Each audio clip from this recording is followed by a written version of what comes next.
So thank you everyone for coming. Welcome to a new session of our category seminar at UNAM. Our speaker today is Sophie Libkind from Stanford, who was nice enough to accept our invitation and who will be speaking to us about open dynamical systems and their implementations in Catlab. The title of our talk is Implementing Dynamical Systems in Catlab. We will be reading questions from the chat during the talk. If at any point anyone wishes to be unmuted, please raise your hand and we will unmute you. There will be a questions round at the end of the talk, and we will be reading questions from our YouTube channel. So please go ahead, Sophie. Thank you very much. Thank you so much for having me. I'm really excited to tell you about this work that I've been doing with James Fairbanks and Evan Patterson. So the first thing I want to do is sort of talk about some of the words in the title. So first, like, what do we mean when we say open dynamical system? So to me, this is actually really general. A dynamical system is just something that changes over time.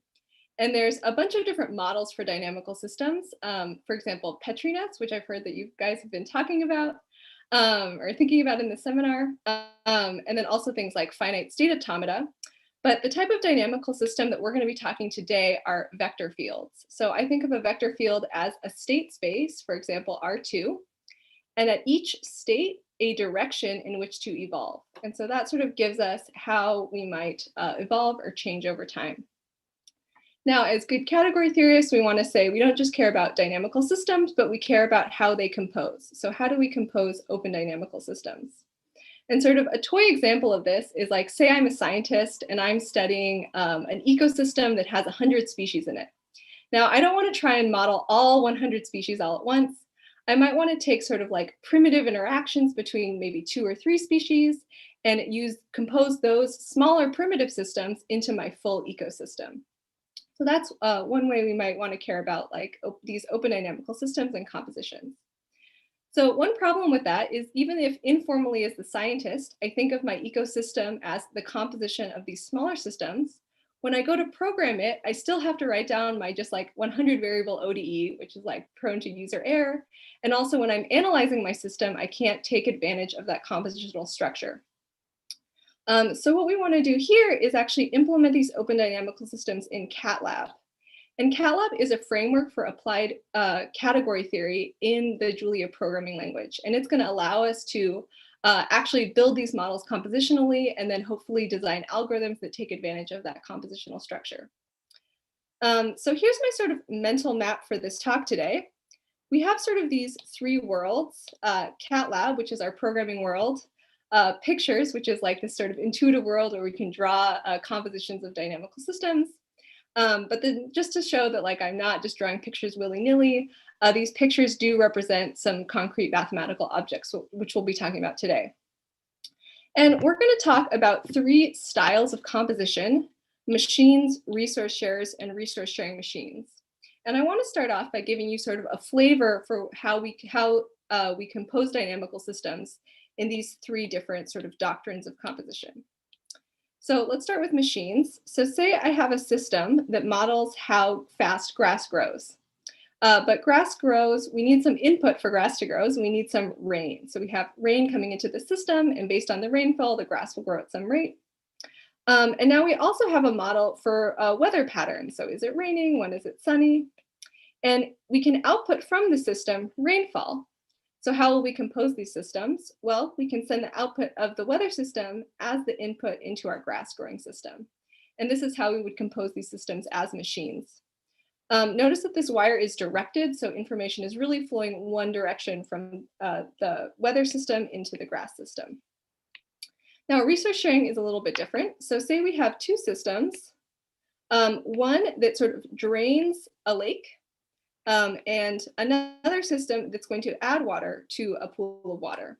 Now, how might we compose these systems? Well, we might hook both of these systems up to the same pool of water. So now I want to compose these systems by saying, actually, they're going to share this resource. They refer to sort of one pool of water. And notice that these wires are undirected now because these sort of individual systems both affect and are affected by this shared resource. So this is the idea of resource sharing. And lastly, we have this idea of resource sharing machines. So say we want to compose dynamical systems both ways. We want to be able to feed the outputs of some systems as inputs to other systems. And we also want to compose by resource sharings, by identifying pieces of two separate systems. So that's sort of what we're going to, the three types of composition that we'll talk about today. And for each type of composition, we'll take a look at how are we going to implement these in Catlab, and also what is sort of the underlying mathematical framework for these styles of composition. So here's the outline for the talk. The first thing we're going to do is set up some background. So for sort of the math world side of things, we need operad and operad algebras to be able to talk about these compositions of open dynamical systems. The second piece of background we need is more for the Catlab world. We're going to talk about what are C-sets and show how we implement them in Catlab. Then we're going to go on to talk about machines, resource shares, and finally resource sharing machines. So that's what we're going to do today. So let's get started. So first we want to talk about operad and operad algebras. And remember, this is going to be sort of the mathematical foundation for how we talk about composing dynamical systems. We're not going to do anything too formal to start off with. Mostly we're just going to get on the same page with some pictures and some language that we're going to be using. So an operad O has types, which often we're going to draw a type T as a box with some sort of interface. So an example might be of an interface might be a finite number of ports sticking out of a box. So this would be like a type T.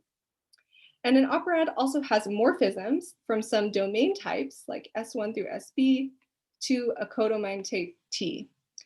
And the way we draw this is we draw our domain types as these little boxes and our codomain type or our target type as an outer box. And then a morphism is often in our examples today is going to be some sort of wiring pattern. So for example, maybe a morphism, I have to specify for every outer port, one of the inner ports that it maps to, something like that. So this would be an example of a morphism. And operads also have to have some substitution and identity, as well as satisfy some associativity and unit laws. Now, luckily for us, we have a great source of operads, which is symmetric monoidal categories. So every symmetric monoidal category induces an operad. In fact, the operad that I've drawn for you here is actually secretly the symmetric monoidal category finset op with plus and 0. So operad sort of gives you a syntax for composition. We can think of these wiring patterns as like, how are we going to compose things? But now we actually want to like fill stuff in and say, what do we want to compose? We have how we're going to compose, but now what are we going to compose? And so that is sort of the world of operad algebras. So our definition is an operad algebra is a functor from an operad O into the operad induced by set with Cartesian product. And just the same way, I might point at a symmetric monoidal category and say the word operad. If I have a lax monoidal functor from a symmetric monoidal category C into set, that also induces an algebra. So I might point at a lax monoidal functor and say the word algebra.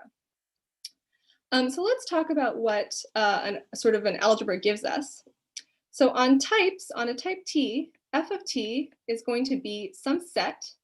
And we think of this set as things that fill the boxes of type T, things that fill boxes of type T.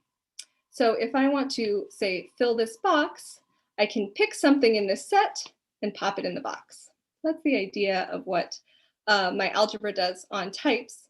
And what it does on morphisms is it says if I have a morphism in my operad, that's like a way of composing, and I fill my boxes with things that I want to compose, then my algebra is going to give me a filling for my outer box. So given a wiring and fillings for my inner box, I get a filling for my outer box. So this is sort of our foundation for how we're going to define compositions of open dynamical systems. Okay, so that's sort of our background for the math world. And now we need our background for the Catlab world, the programming world. And so we're going to talk about C-sets.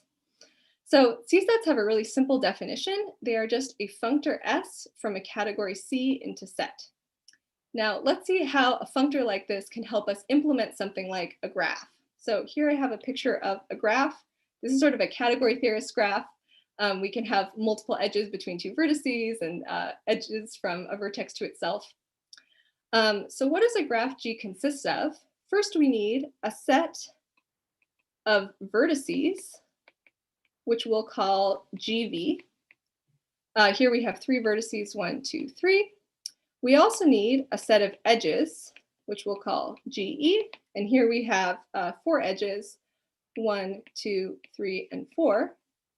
And now we need some relationship between the vertices and the edges. So in particular, we have a map, which we call the source map, which is going to take every edge to its source vertex.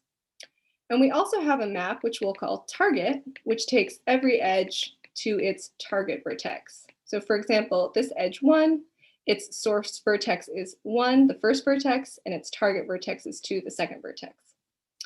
So instead of specifying these 4 things, we can sort of capture all this data really nicely by a certain C set.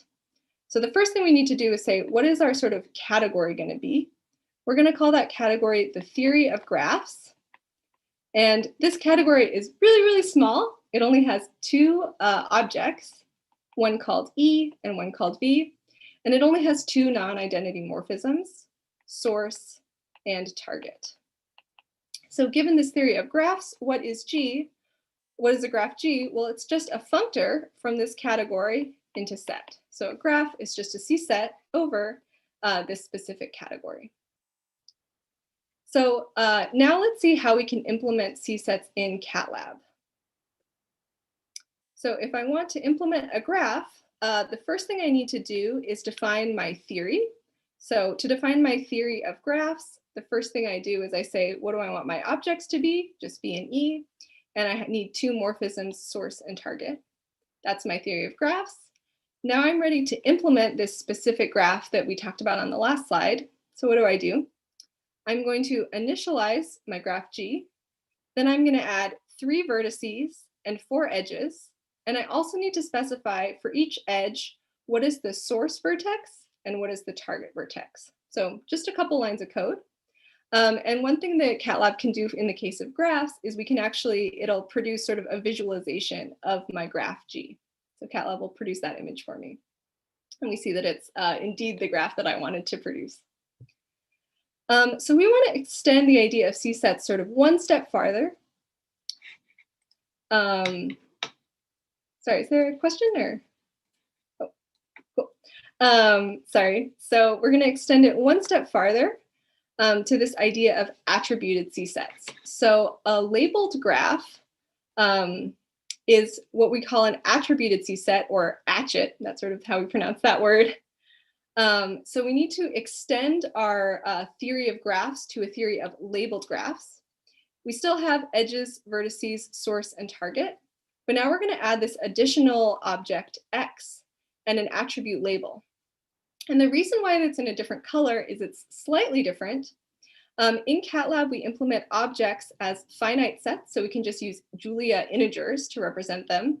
And then morphisms are represented by arrays of integers.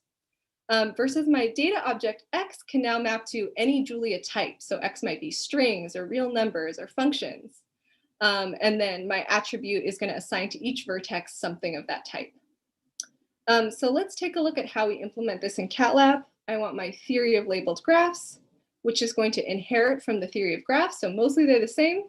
But now I'm going to add on 2 pieces, my data attribute X and my label morphism. And I just want to draw your attention when I initialize my labeled graph G, this string says, hey, I want X to map to the set of all strings. So now I can label my vertices with strings. Again, I'm going to add my vertices and add my edges. And I want to show you one other thing that Catlab, the way that Catlab visualizes atchits is as these tables. And so what these tables are is there's a table for each object, so a table for V and a table for E. And the columns correspond to the morphisms out of that object. Now, here's how I would read this table. So I have 3 vertices, 1, 2, 3. And this column says, how do I label those? I'm going to label them with the string A, the string B, and the string C. Now I move on to my edge table. So I have 4 edges, and the first edge has source vertex 1 and target vertex 2. So it looks like this. My second edge has source vertex 3 and target vertex 2. So it looks like this. Oops, 2. And if you continue reading off the table, we'll see that the graph, the graph that's represented by this hatchet looks like this. So this is sort of the end of the background, and we're going to start to moving into implementing machines in Catlab. Are there any questions before that? No, there are no questions. Cool. Okay, sweet. So let's now talk about machines.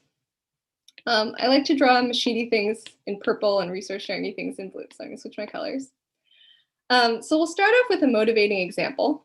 Suppose I have a dynamical system that models how a rabbit population changes. So rabbit population, it just grows at some rate alpha, but we need some input to my rabbit system. I need something to eat rabbits. So I have these input H of hunters, and my rabbit population declines at some rate beta, proportional to how many rabbits there are and how many hunters are around. And this is sort of according to the law of mass action. So that's my system that models how a rabbit population evolves. What about a system that models how a fox population evolves? So foxes similarly need some input. They need something to eat. So a population of things to eat. Now foxes are going to grow at a rate gamma proportional to how many foxes there are and how many things there are to eat, and then die off at some rate delta. So now how might I compose these systems? Well, foxes eat rabbits, so I can output the population of rabbits from this system and feed it in as the input to my fox system. Similarly, foxes hunt rabbits, so I can output my fox population from the system on the right and feed it in to my rabbit system on the left. And so this gives me a composition of these dynamical systems as machines. Now, what is sort of the total system we get? In other words, like how do rabbits and foxes interact when I compose them like this? Well, the rabbit population, it changes to rate alpha R minus beta R. But now I'm going to replace my population H of hunters with my fox population. And similarly, my fox population changes at a rate gamma F. And now my population E of things that foxes eat gets replaced by R minus delta F. And this is the standard Loeb-de-Volterra model, the standard Loeb-de-Volterra predator-prey model. So with this under our belt, we're now going to move to talking about how would I implement this composition of machines in Catlab. So the first thing I need if I want to implement this in Catlab is a theory of machines. So in other words, sort of what are the components of these pictures? So one thing we see in these pictures is we see boxes, and we also see variables. So for example, we have this variable R and this variable F. And every variable belongs to a specific box. The other things that boxes have are dynamics. I'm going to draw it in a different color because dynamics are going to be represented by a Julia function. And so for every box, we're going to assign it some dynamics. For example, this dynamics and this dynamics.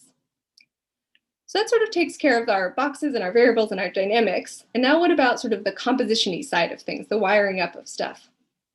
So another thing we see in this picture are these in-wires. And every in-wire parameterizes a box. And we also have these outwires. And every outwire outputs a specific variable. So this outwire outputs the variable R, this outwire outputs the variable F. And by looking at this sort of composition of morphisms, you can figure out which box the outwire belongs to. And lastly, we want to wire things together. So every in-wire needs to be fed with one of the outwires, like that. So we're going to wire up every in-wire to an outwire, like that. And this picture is our theory of machines. And what we really care about is the category that's sort of generated by the schema. So we also have identities and compositions. Great. Okay, so now we're ready to implement this composition of machines in Catlab. The first thing we need to do is define our theory of machines. Again, we just say, what are our objects? What are our morphisms? and what are our data attributes. And now we're ready to implement this machine. So what's going on over here on the right, we have our sort of hyperparameters, we specify our dynamics, we initialize a machine, which we're going to call LV for Lopta Volterra. We're going to add in 2 boxes, 2 variables, 2 outliers, and 2 inliers. And just to sort of show you what the morphisms are doing here, let's look at this, how inwires get wired to outliers. So this sort of says inwire 1, which is this guy, is going to get wired to outwire 2, which is this guy. And that's exactly what sort of produces this wire here. And if we want to see how Catlab would visualize this atchit LV, it's going to do it as these tables. And we could sort of, given this set of tables, we could produce this picture and sort of vice versa. Great, so that's how we've now seen sort of our pictures, we've seen the Catlab world, and now we're going to say, what is sort of the math that's underlying this story? So there's sort of a whole body of work about machines and composition of dynamical systems as machines. But we'll talk about a theorem from a paper by Wagner, Spivak, and Lerman, which gives an operad algebra. We've actually simplified it a little bit here, but the operad algebra is called CDS for continuous dynamical systems. And the operad in question is wiring diagrams of finite sets. So this operad is sort of giving us our syntax for compositions.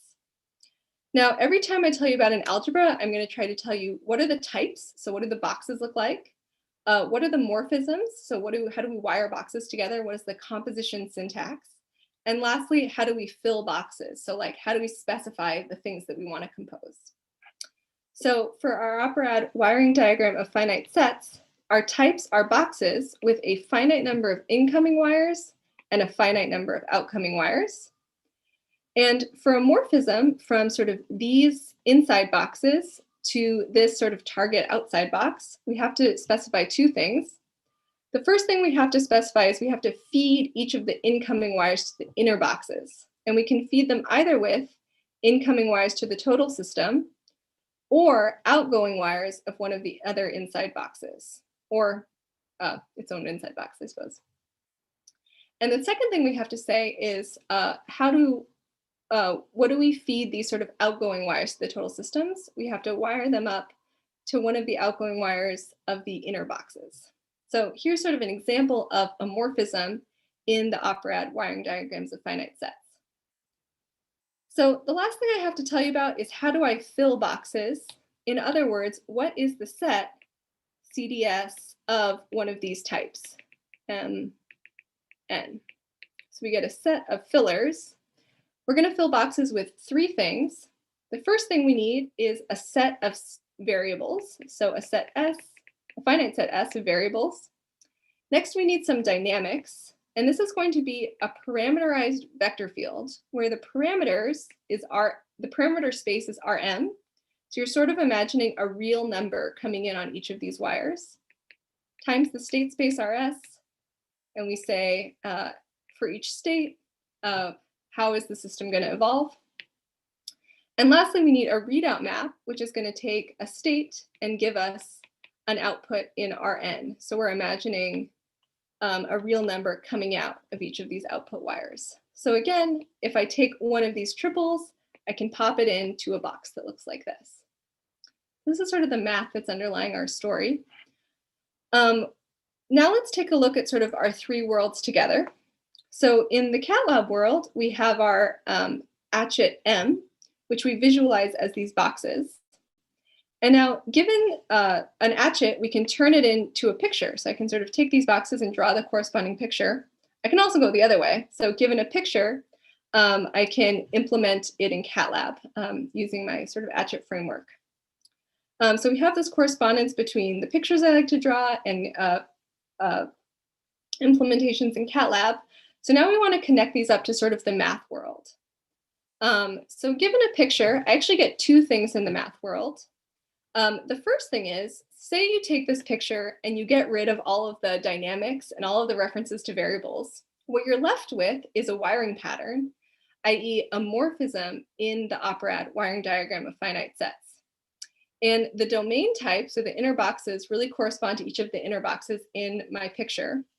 And the target type is special. Notice that this box on the outside has 0 incoming wires and 0 outgoing wires. And so the target type is 0, 0. So that's the first thing I get from the picture. The second thing I get is if I sort of put the dynamics and put the variables back into my picture, I get a filling, which is a set of states, some dynamics, and a readout map for every inner box.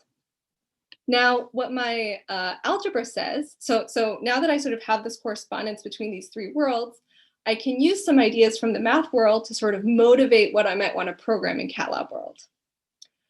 So what my algebra CDS says is, given a morphism and a filling for each inner box, my algebra CDS gives me a filling for my outside box, which in this case is the box with no incoming or outgoing wires. And let's remember what fills a box. Well, I have a set of states, S, and I also have some parameterized dynamics, but in this case, there are no parameters, so it's really just a vector field from the state space to the tangent space. And lastly, a readout map, but because there are no outgoing wires, the readout map is trivial. So now this gives me a hint at what I might want to program next. I sort of want to define a method, which we'll call vector field, which if I feed it my composition of machines, or my atchit M, is going to return to me a Julia function that gives me this vector field. So this is sort of going to be another connection between our Catlab world and our math world. So let's see what that looks like. So as promised, we're going to define a method vector field, which takes in a machine and produces a function v, which is the vector field we get from applying our operaad algebra. And as sort of an example, we implemented LV, which is an atchit which implements this composition of machines. And if I feed that into my vector field function, it's going to return a Julia function, which represents this vector field, the standard Volterra model. And now I have a vector field. I have something I want to do to it. I want to plug that vector field into a standard ODE solver. And now say I start with 10 rabbits and 100 foxes. If I plot the solutions, I see this oscillating pattern of rabbits and foxes, which is exactly what I expect to see from the Volterra model. So this is sort of our implementation of machines in Catlab. And the last thing I want to do before I leave the world of machines is sort of give a small vignette which shows us another aspect to the power of Catlab. So this idea comes from a paper by DeVille and Lerman. And the idea is, if I have a graph where the vertices are labeled by vector fields on one variable, that sort of gives me a composition of machines like this. So this composition of machines sort of comes from a graph like this. And now, how can we implement a story like this in Catlab? So the idea is to use functorial data migration. Oops, data migration. So suppose I have a C set X, and remember, so that's just a functor from C into set. And say I also have a functor from a category D into C. So if I take the composition, I get a D set given by the composition F followed by X. So now, given the data of a C set, I can sort of, using my functor F, I can migrate that into the data of a D set here. Now, the way this will help us out is, what if C was my theory for labeled graphs, which we saw before? And what if D was my theory of machines? Well, now, given a labeled graph like the one we see here, if I apply functorial data migration, that will give me a machine, the one I see here. So we won't go into the details of what this functor F actually is, although I'm happy to talk about that if people are interested. But let's see how we would implement this in Catlab. So we have this example of a system that's maybe a little bit more complicated. We have 3 species now. We have little fish, big fish, and sharks. And we have this labeled graph where the labels are how the little fish population changes, how the big fish population changes, and how the shark population changes.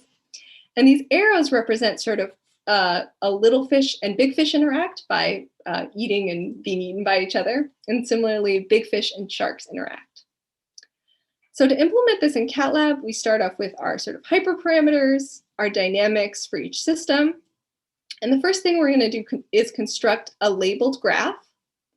We're going to add 3 vertices that are labeled with the dynamics for little fish, the dynamics for big fish, and the dynamics for sharks. And then we're going to add our edges. The next thing we're going to do is initialize sort of an empty machine, which we're calling LV3 for like Lope de Volterra, 3 species.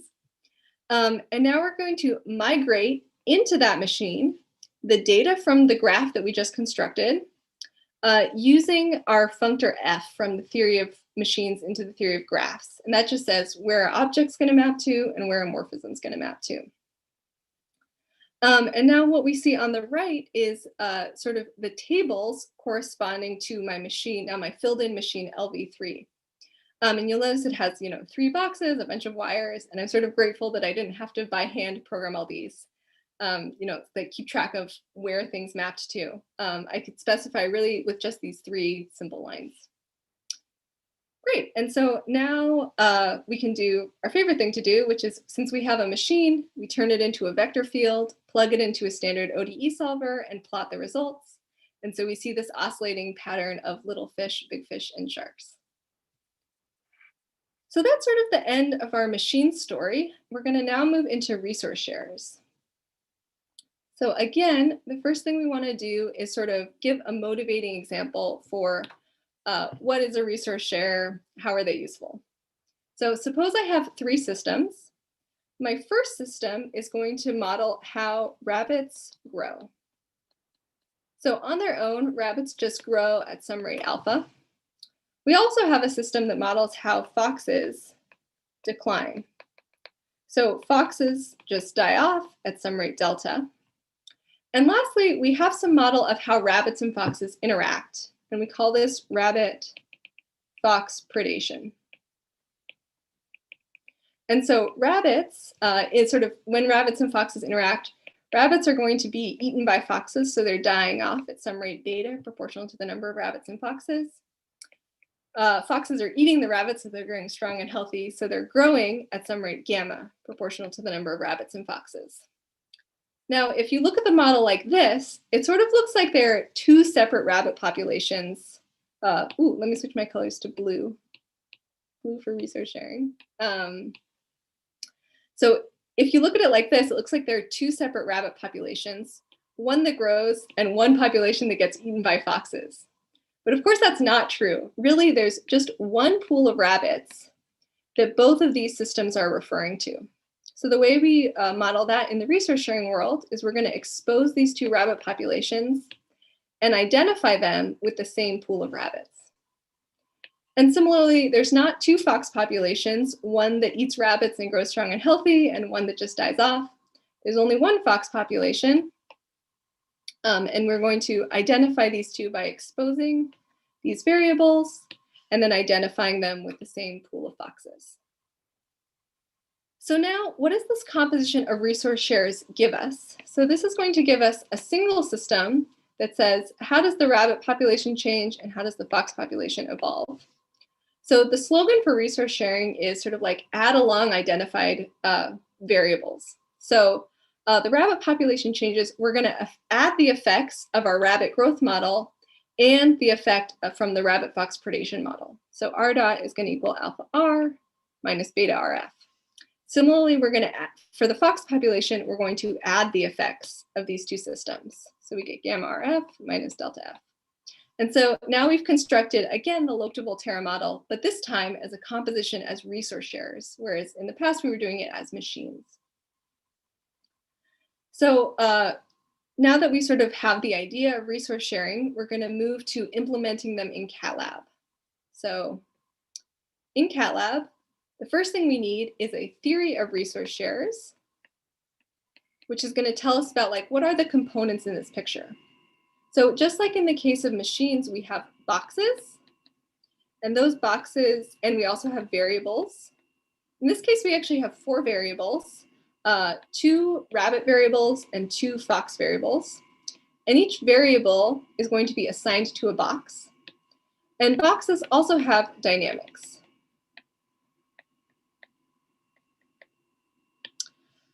So now, what else does this picture have? This picture has these ports. And so we have some ports, and each port exposes a specific variable. So for example, this port exposes this rabbit variable, this port exposes this rabbit variable. And then the last piece of this puzzle is we have these 2 junctions, these 2 pools of rabbits and foxes, which we call junctions. And every port must map to a specific junction. And this is my theory of resource sharers. So now I'm ready to implement this in Catlab. Let's take a look at the code. The first thing I'm going to do is implement my theory of resource shares. And again, we say, what are our objects, what are our morphisms, and what are our data attributes? And now we're ready to sort of implement this composition of resource sharers. So again, hyperparameters, we're going to initialize our resource share, which again, we're calling LV for Loc to Volterra. We're going to add 3 boxes with our dynamics for rabbit growth, rabbit fox predation, and fox decline. We add our variables, our junctions, and our ports, and we get this table, which really does correspond to this picture that we see over here. So this is our implementation in Catlab. So we did pictures, we did Catlab. Our last step is we want to talk about sort of like what's the math that's going on under the rug. So I first learned about resource shares from a paper by John Baez and Blake Pollard, which is about chemical reaction networks. And in the paper, they specify a hypergraph category, which is equivalent to a cospan algebra. And so we're going to call this algebra dynam, and the operand in question is cospans of finite sets. So again, when I give you an algebra, I'm going to tell you its types, its morphisms, and how we fill boxes. So for cospan fin set, its types are finite sets, and we draw them as a box with a finite number of wires sticking out of the side. And morphisms, I have to tell you sort of how to wire up these sort of inner boxes to this outer box. And resource sharing, we feel like, the wires are undirected. There's a lot of flexibility in how we sort of identify things. So for example, we can wire inner ports to inner ports. We can wire outer ports to outer ports. We can wire sort of a bunch of things together, and we can also terminate things. So we have a lot of flexibility in what we're allowed to do. And this picture is really given by a cospan, which we can sort of secretly see here. Q is the number of junctions, M is the number of inside ports on the inner boxes, and M prime is the number of ports on the outer box. Last thing I need to do is tell you how do I fill boxes. In other words, what is the set dynam applied to one of my types, M? So to fill a box, I need 3 things. The first thing I need is a finite set of states. I need some dynamics, so a vector field from RS to TRS. And the last thing I need is a map P from M to S, which says for every port that's sticking out of my box, what variable is it going to expose? So if I want to fill a box, I pick one of these triples and I can pop it in my box. So again, this sort of gives, the morphisms give me the syntax for how do I compose resource shares. And these fillers says, how do I specify the resource shares that I want to compose? All right, so let's take a look at these 3 worlds together. Again, this should feel similar to machines. So in the Catlab world, I have my atchit RS that we visualize as these tables. And I have a correspondence between these pictures that I've been drawing and these atchits in Catlab. And now I want to say, how do I connect, the Catlab implementation and the pictures to the math? So let's say I'm given one of these pictures. If I take away the dynamics and take away all the references to variables, so all the R's and the F's, what I'm left with is one of those pictures which were the morphisms in my operand, or specifically it's a cospan. MI really represents the ith box. There are going to be MI wires sticking out of the ith box. Q is my number of junctions, and 0 because my outer box has 0 ports sticking out of it. So the important part is that my right leg is 0. So that sort of gives me my syntax for composition. And now if I put my dynamics and my variables back in, I get a filling for each of my inner boxes. So I get a set of states, some dynamics V, and also a map of ports, PI. And now, what does my algebra dynam give me? Well, given a wiring and a filling for each inner box, dynam is going to give me a filling for my outer box. Now remember, my outer box has no ports on the side. So what can I fill a box of this type with? It must be filled with a set of states, a finite set of states, a vector field from RS to TRS, and lastly, a map P, but of course, since there are no ports on the side, it's just the trivial map. Okay, so this gives us a hint for something we might want to program in Catlab. Again, we want to define a method vector field, which is going to take in my resource sharing atchit and produce a Julia function, which represents this vector field, which we sort of got from doing some work in Math World. So again, we're going to connect these up. So let's see what this looks like in the code. So again, I'm going to define a method vector field, which takes in a resource share and produces a function V, which is going to be that vector field we saw on the last slide. So as an example, we have this resource share LV, which implements this composition of resource shares. And now if I feed that into my method vector field, I get a Julia function, which represents this, this ODE, which again is the standard local Voltaire model. And now we can do our favorite thing that we like to do with vector fields, which is plug the vector field into a standard ODE solver and plot the results. And again, this is really the same graph that we saw earlier. We see this oscillation of rabbits and fox populations. So this is sort of the big picture of what's going on with resource shares. I want to share another sort of like feature of Catlab that makes this composition of resource shares really sort of viable as a technique. Because you can imagine, what if I'm that scientist studying 100 species, you know, even with this advantage of this composition of systems, I have to keep track of all these ports and how they wire together and which junction and which number is that. So that's a lot of bookkeeping. So to alleviate some of that, I can use limits and co-limits to sort of produce bigger compositions of resource shares out of smaller ones.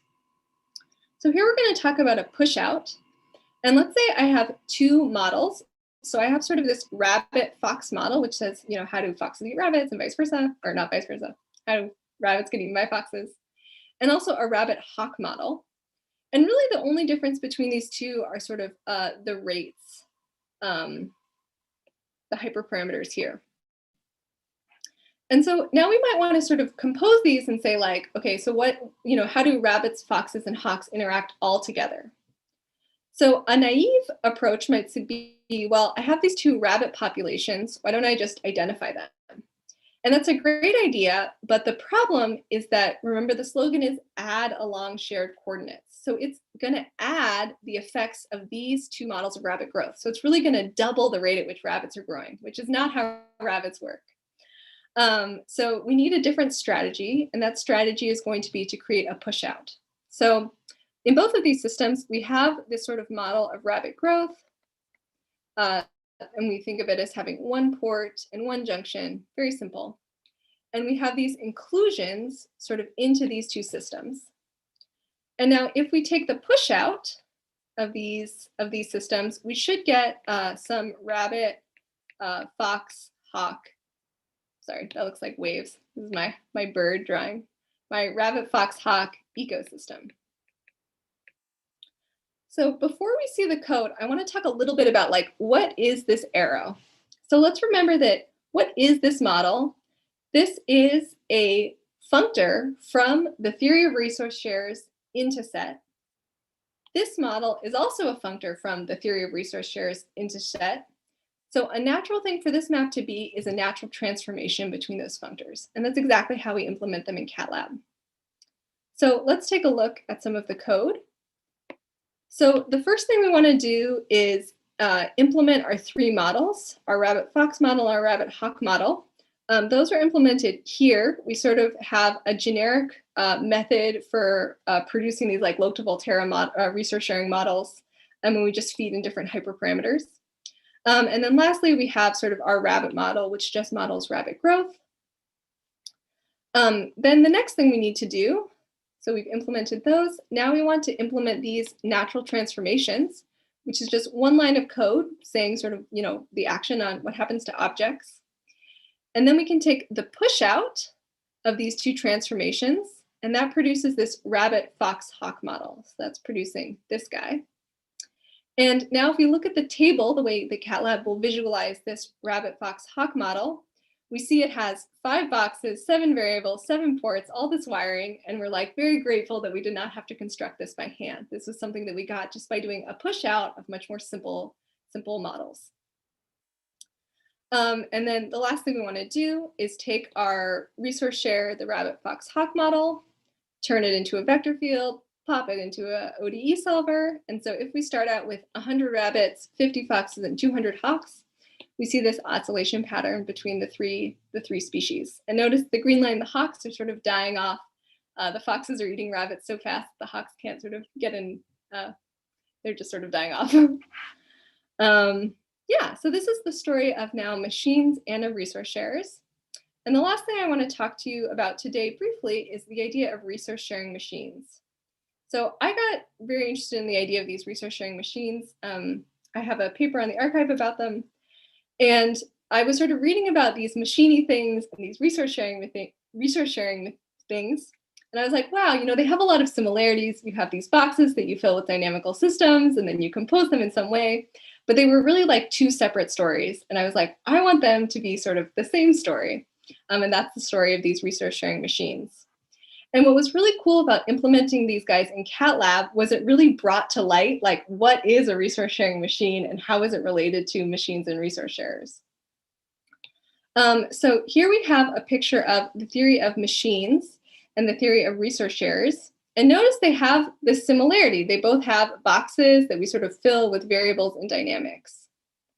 And so let's create a new theory, which we'll call the theory of dynamics, for lack of a better term. Which just has boxes, dynamics, and variables. And now we have natural inclusions from the theory of dynamics into the theory of machines and the theory of resource sharers. And if we take the push out of these categories, what do we get? We get a category that we're going to call the theory of resource sharing machines. And they have, boxes, dynamics, and variables. They also allow you to compose machine style composition and with resource sharing style composition. So just sort of a bird's eye view of these three worlds for resource sharing machines. We have hatchets over the theory of resource sharing machines, which we just constructed as the push out. Our pictures, we have boxes that we fill with dynamics. We compose things both as resource shares, so with these sort of undirected wires, and as machines by feeding, the outputs of some systems in as the inputs to other systems. And all this work is sort of grounded in this math. There's a theorem which says there's an operatic algebra, which we call RSM. From sort of the product of these two operats, this one sort of describes the composition as machines, and this one sort of describes the composition as resource sharers. So this is sort of our three worlds for resource sharing machines. Great. So the last thing I just want to tell you a little bit about sort of what we're still working on and what we hope to do in the future. So something you might have noticed is when I had those three worlds for resource sharers and for machines, an hatchet always produced a morphism on sort of in math world with a very specific target object, sort of with a box with no incoming or outgoing wires or ports. So something that we've been working on and we're actually able to do is to implement the full operatic algebras. And that's really helpful because now we can do things like substitution, and it's going to allow us to sort of build big models much more easily. Another thing that I'm really excited about is there's a whole sort of zoo of these different open dynamical systems and compositions of them. David Jasmyers gave a talk at the MIT Category Seminar a few weeks ago where he gives a really nice taxonomy of these different systems.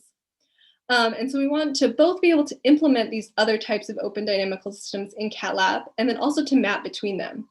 So for example, we have an implementation of open Petri nets. And so we want to be able to turn a Petri net into a resource share. How are we going to do that? We have to give a functor from the theory of resource shares into the theory of Petri nets. And this is something we can totally do. Similarly, every machine is also a resource share. And we can see this by giving a functor from the theory of resource shares into the theory of machines. Another thing that I'm really excited about is this idea of compositional numerical analysis. So the idea is we've built these models compositionally. You know, we have this big ecosystem that's the composition of all of these primitive systems. It would be great if when we're doing our analysis, we can take advantage of that compositional structure. So for example, can I approximate each of my primitive systems and glue those approximations together to get an approximation for my total system? And this works functorially for things like Euler's method and Runge-Kutta in the case of machines, but we're sort of interested in other techniques. Two other things we've been interested in are scheduling. So like if I'm analyzing a composition of systems, how can I schedule my algorithm to be most efficient?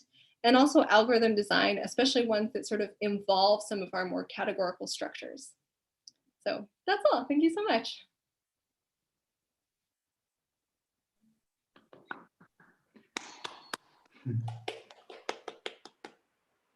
Yeah, thank you very much, Sophie, for a very nice talk. Thank you. Yeah, does anyone have any questions or comments for Sophie?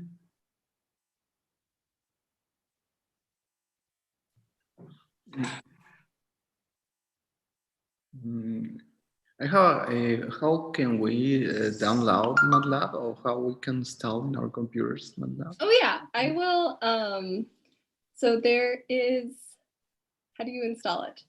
So you like, you like install Julia, and then you can add the Catlab library. There's also a website called algebraicjulia.org, which I will pop into the chat, which has blog posts and sort of links to helpful resources that James and Evan have been developing. Oh, and what's the difference between there is also some category theory in Sage Math and also in Mathematica. What is the difference between? I actually don't know much about the category theory in those systems, so I'm not sure. It'd be very interesting to look into.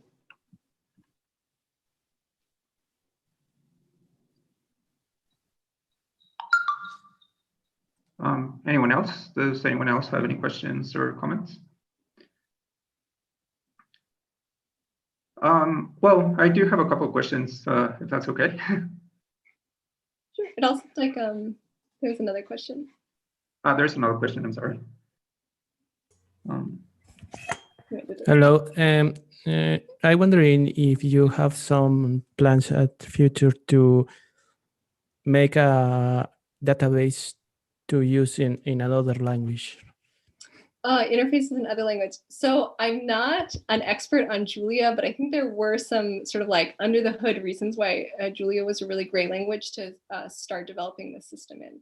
And right now, I don't think there are any sort of connections to something like Python. Although I'll say that like I started using Catlab and Julia like 6 months ago, and sort of like knowing some Python, it was pretty easy to pick this up.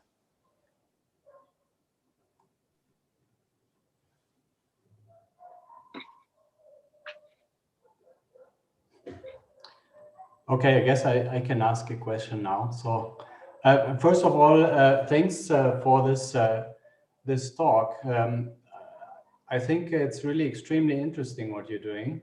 Thank you. And especially I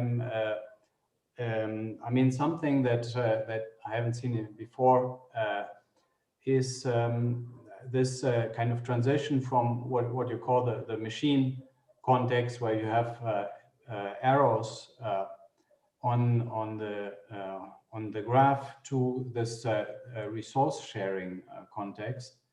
I mean, the reason why I'm particularly excited about this is that I'm dreaming about applications of this in a compositional framework for doing classical and quantum theory. Quantum theory in particular is something called the positive formalism that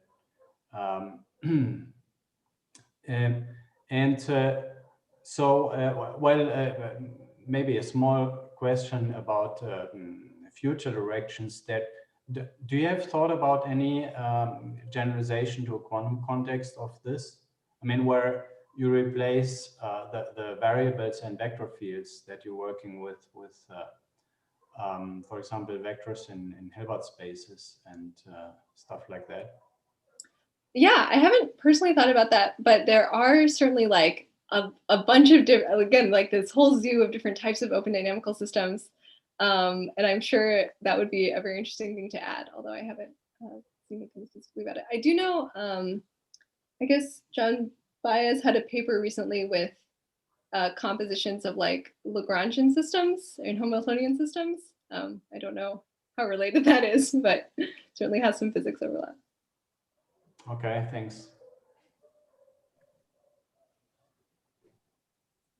Yeah, John talked about this paper in the seminar in his talk, actually. Cool. Yeah, it's quite nice. Yeah, does anyone else have any other questions?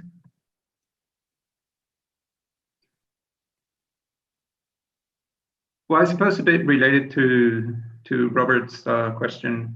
Yeah, why do you need, well,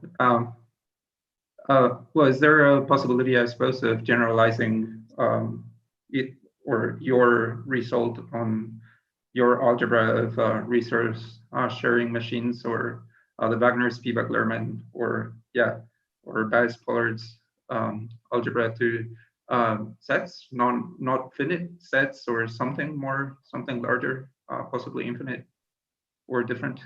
Yeah, sort of thinking through things. Now I'm wondering, like, why do we require finite sets? I'm not sure. Off the top of my head, I can't think of like anything in the proofs that like require that set S of variables to be finite. And in a lot of cases, the more general theorems are about what if your state space was an arbitrary manifold? What if your output and parameter spaces are arbitrary manifolds? So it certainly is. There is definitely like a more general picture going on behind the scenes. Yeah. Yeah, I suppose so open Petrine nets, for example, or open symmetric monodal categories of the Jades and John's open symmetric monodal categories. So they're always they always open them on finite sets. Mm-hmm. And so yeah, I don't know. I suppose there's a reason, but yeah. Yeah. Yeah, it would be nice to open things onto things that are not finite. So I'm sorry, I'm not sure if I understood correctly, but so in the Rabbit and Fox and the Rabbit and Hawk Lotka Volterra models, the push out, you do it in Catlab, or you do it by hand? You do it in Catlab. So okay. It's just this line here where we say we set up these two transformations, which are these guys, and then we just say I want the push out, and it's this guy. Yeah, that's pretty cool. It feels like the first time I did it, it just felt like magic. Like, wow. Yeah, I wasn't even sure that was, that's what you said, but it was just, right. Just type it in and just, that's very nice. Yeah. Well, so is your resource sharing algebra a push out of the Wagner, Spivak, Lerman, and the Bayes Pollard algebras in some sense? So in the sense that, oops, sorry, where'd it go? In the sense that when we implement it in Catlab, it makes a lot of sense to talk about it as a push out. Okay. The actual algebra is more complicated than like a simple push out of the two original pieces. Okay. Okay, thank you. Yeah, well, could you say a bit more about the functors from resource sharers to machines, and or I mean, or from label graphs to what was it, machines to Label graphs. Let me do that one. I have a hidden slide on it. So here, right, so we want a functor from the theory of machines to the theory of graphs. Here we have the theory of machines and the theory of labeled graphs. So we have to say, like, you know, what is going to be our map of objects? So one is easy. Dynamics should map to my labeling set X. Mm-hmm. So for where did boxes come from? They sort of came from the vertices. For every vertex, I create a box. So that says boxes is going to map to the set of vertices. And similarly, we think about there just being one variable corresponding to each vertex. So we also have variables mapping to vertices. And then wires are corresponding to edges. So in wire, oops, let me do this in a different color. In wire is going to map to edges, and so is outwire. And now we need to say, like, what happens to morphisms. So the box morphism, like the ith variable, should belong to box I. So this is going to be the identity on vertices. And similarly, wired, we want the ith in wire to be fed by the ith outwire. So this is going to be the identity on edges. And now what about parameterizes and outputs? So if we think about, let's see, this wire, so this in wire parameterizes box I, and this wire sort of corresponds to this edge. So it's the target vertex that it parameterizes. So this is going to map to target, and outputs is going to map to source. Okay. So just sort of following the pictures, you can sort of work out what your morphism, what your functor between the theories should be. Okay. Oh, thank you. Is there a functor for machines to resource sharing, implementing data migration somehow? So there's not backwards. So I can turn every machine into a resource share, but not not easily vice versa. There's some sort of like trivial sense in which you only have one box, but sort of to do it interestingly.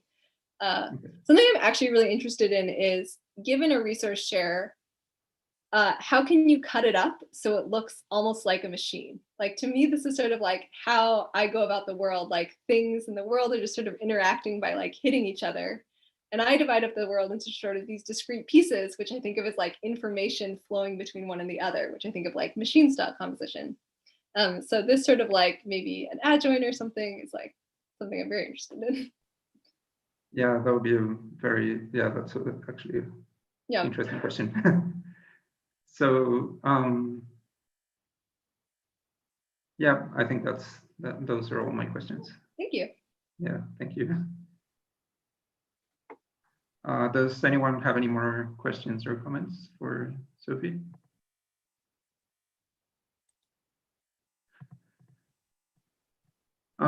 Yeah, if not, well, I think that's it. Thank you very much, Sophie. It was a very, very, very, very nice talk. Thanks for having me. Yeah.